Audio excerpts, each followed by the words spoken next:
каждой стране есть свои особенности. Причем эти особенности бывают настолько оригинальные, настолько необычные, что о них стоит поговорить отдельно. И вот сегодня мы поговорим о сексе по-американски.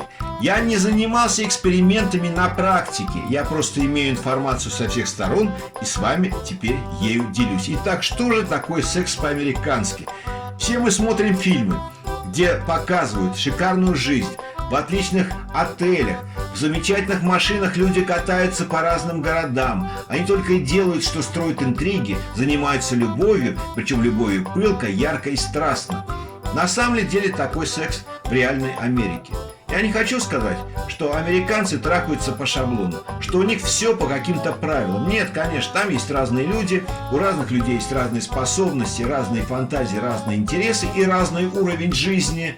Но я говорю про среднюю Америку, про ту Америку, которая является массовой, про ту Америку, которая является показательной. То есть про большинство американцев, которые живут обычной жизнью рядового американца. И какая у них политика в сексе?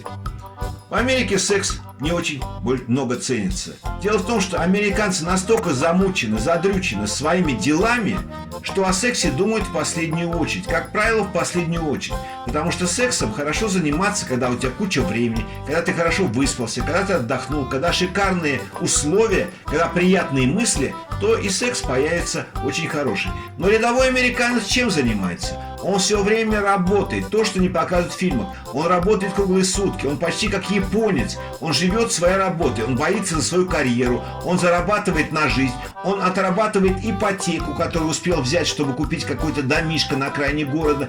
Он отрабатывает ипотеку для того, чтобы содержать свою семью. Он работает. Если он не будет работать, механизм остановится.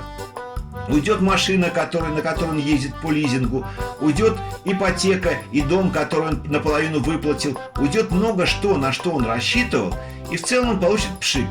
Где здесь место для секса? Конечно, должно быть. Место для секса где-то там ночью, где-то там вечером, где-то там между сном и работой. И вот секс у американцев очень экономичный. Если вы снимаете шлюху, то шлюха снимается на полчаса.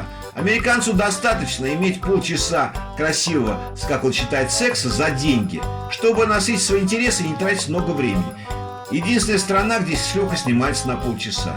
В других странах как-то по-другому. Меньше, чем на час, это несерьезно. А тут на полчаса и нормально, хорошо, достаточно. Полчаса. Более того, до недавнего времени у американцев были в моде или в большом уважении различные пип-шоу. Пип-шоу – это когда за стеклянной витриной перед вами танцует голая женщина, а американец правой рукой справляет свою нужду. Замечательно. Пришел, сделал, посмотрел пип-шоу, бросил несколько монеток в щель, которая открывает занавес, висящий перед окном, в который он смотрит, насладился этим удовольствием и пошел дальше работать.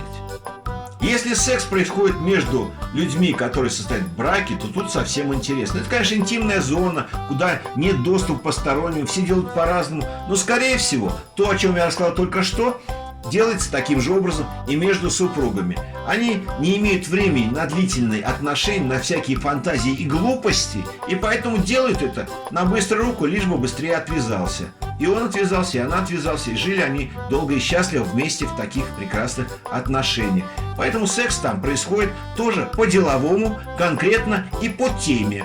По теме, чтобы дело было правильно завершено. То есть дело сделано, отчет получен, все замечательно и хорошо. Это, конечно, не очень смешно, но тем не менее это так. Вот секс по-американски – это такой активно-деловой вариант секса, который позволяет быстро решить проблему. Конечно, у американцев есть другие различные изобретения.